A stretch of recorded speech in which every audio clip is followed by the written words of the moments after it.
청취자 여러분 환영합니다. 오늘 저희가 함께 살펴볼 자료가 아주 흥미로운데요. 네, 보내주신 내부 감각과 움직임이라는 글의 발췌문을 바탕으로 해서 우리 안의 목소리, 그러니까 내 수용 감각에 대해 좀 깊이 이야기 나눠보려고 합니다. 이게 우리 몸 안에서 일어나는 일들을 느끼는 감각이잖아요. 이 감각이 어떻게 우리의 움직임, 또 감정, 심지어는 우리가 내리는 결정에까지 영향을 미치는지 그걸 좀 살펴보는 게 오늘 목표입니다. 어쩌면 너무 익숙해서 우리가 그냥 지나치기 쉬운 그런 내부 신호들이 얼마나 중요한지 같이 한번 발견해 보시죠. 사실 우리가 움직이는 건 다 내부적인 필요 때문이잖아요. 뭐 배고프면 먹을 걸 찾고, 피곤하면 잠자리를 찾고, 그렇죠. 싫은 건 피하려고 하고요. 그러니까 움직임은 정말 삶 그 자체인데, 근데 여러분은 여러분 몸이 보내는 소리에 평소 얼마나 귀 기울이고 계신가요? 저도 가끔은 막 일에 너무 빠져 있거나 아니면 뭐 다른 거 정신 팔려서 배고픈 거, 졸린 거 이런 기본적인 신호조차 그냥 잊어버릴 때가 있더라고요. 네, 맞아요. 바로 그 지점에서 내수용 감각이라는 게 중요해지는데요. 이게 뭐냐면 배가 고픈지 아니면 속이 좀 메스꺼운지 심장이 막 빨리 뛰는지 이런 것처럼 우리 몸 내부 장기들의 상태를 느끼는 모든 감각 정보를 말하는 거예요. 이 정보들이 주로 미주신경이라는 뭐랄까 중요한 정보 고속도로 이걸 타고 뇌로 전달이 되거든요. 이 신경이 우리 몸 소식을 뇌에 잘 전달해야 뇌가 지금 뭐가 필요하구나 하고 조치를 취할 수 있는 거죠. 그리고 이게 또 놀랍게도 우리의 감정 상태를 알아차리는 능력하고 아주 밀접하게 연결돼 있어요. 아, 그렇군요. 글 써주신 분 경험담이 되게 재밌던데요? 만성 피로를 겪던 시절에 본인이 왜 이렇게 사교적인 자리만 가면 긴장하는지 잘 몰랐다고 하잖아요. 나중에야 그 불편함이 사실은 나 이 자리 그냥 나가고 싶다 하는 몸의 신호였다는 거, 특히 다리가 보내는 그런 메시지였다는 걸 깨달았다고요. 저도 좀 비슷한 것 같아요. 진짜 쉬고 싶거나 사람 만나고 싶은데 그 대신 그냥 습관적으로 막 인터넷 검색이나 하고 그렇게 시간 보낼 때가 있잖아요. 그래서도 딱 그 부분을 짚어주더라고요. 우리의 행동이 감정, 직관, 욕구와 완전히 조화를 이룰 때 움직임은 더 목적 있고 명확하며 강해지고 우리는 더 건강해진다. 이렇게요. 네, 맞아요. 감정이라는 게 종종 신체적인 감각으로 나타나거든요. 뭐 가슴이 답답하다거나 뱃속이 좀 울렁거린다거나 아니면 목에 뭔가 걸린 듯한 느낌 같은 것들이요. 이런 신호들이 아까 말씀드린 미주신경을 통해서 뇌의 특정 영역, 바로 우측 전방 섬엽이라는 곳에서 처리가 돼요. 그러니까 감정을 처리하는 곳이랑 신체 내부 감각을 처리하는 곳이 상당히 겹치는 거죠. 아하. 그래서 우리가 흔히 마음이 아프면 몸도 아프다 이렇게 말하는 게 그냥 기분 탓만은 아닌 거예요. 실제로 뇌에서 연결되어 있으니까요. 이 몸과 뇌의 연결지도, 이게 우리가 감정을 자각하는 어떤 바탕이 되는 셈입니다. 와, 감정이랑 몸의 신호가 그렇게 직접적으로 연결되어 있다면요.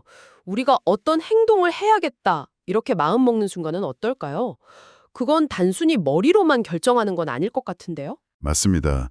우리가 어떤 행동을 결정할 때는요, 우리 몸 상태, 또 바깥에서 오는 자극, 그리고 방금 얘기 나는 이 내부 감각, 즉 내수용 감각이죠.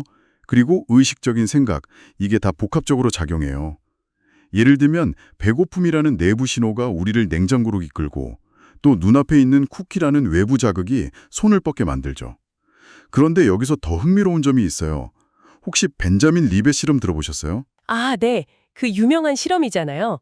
우리가 손가락 움직여야지 하고 의식적으로 생각하기 아주 잠깐 전에 이미 뇌에서는 움직임을 준비하는 신호가 먼저 나타난다는 거요. 정확합니다. 바로 그거예요. 준비 전이라고 부르는 신호인데요.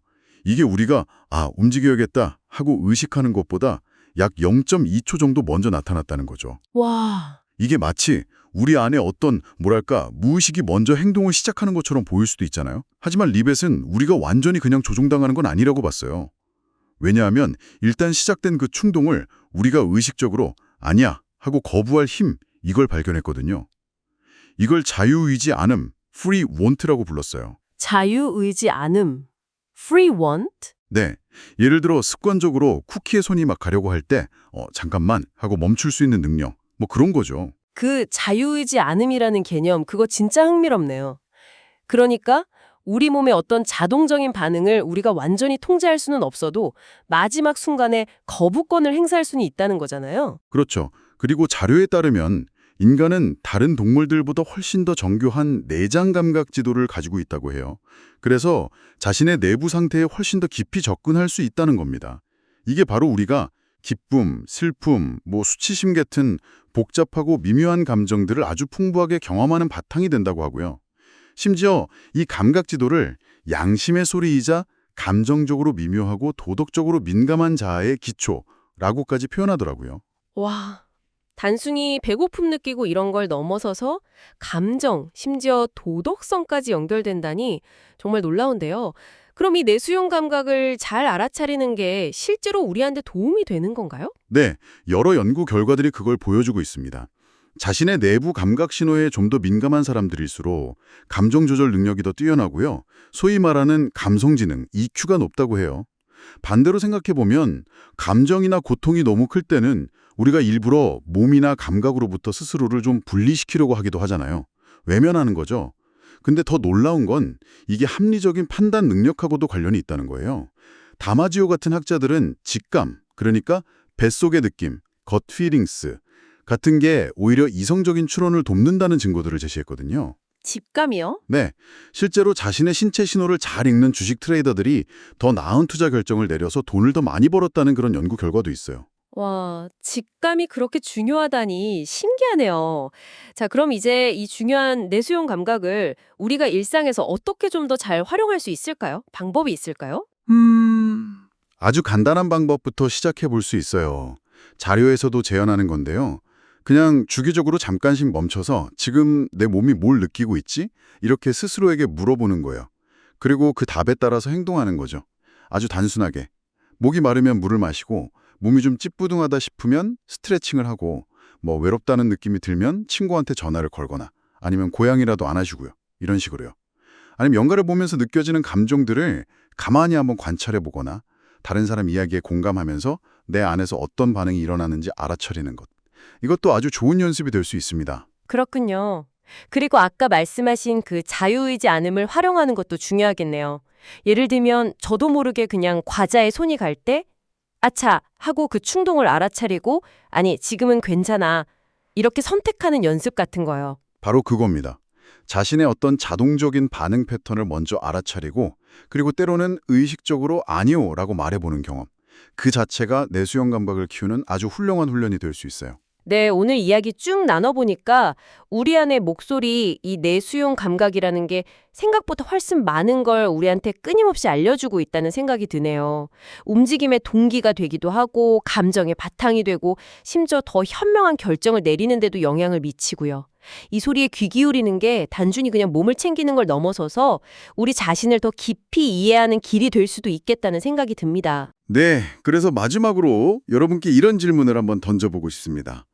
내 몸이 보내는 이런 미묘한 신호들을 그냥 알아차리는 데서 그치는 게 아니라 그 신호에 적극적으로 반응하고 또 때로는 자유의지함을 발휘하는 것이 어떨까요? 이게 당장의 작은 행동 변화를 넘어서서 장기적으로 봤을 때 여러분 삶의 더 큰 선택이나 아니면 여러분 자신에 대한 인식 자체를 어떻게 바꿀 수 있을지 여러분 안에 있는 그 나침반을 따르는 것이 또 어떤 새로운 길을 열어줄지 한번 생각해 보시면 좋겠습니다.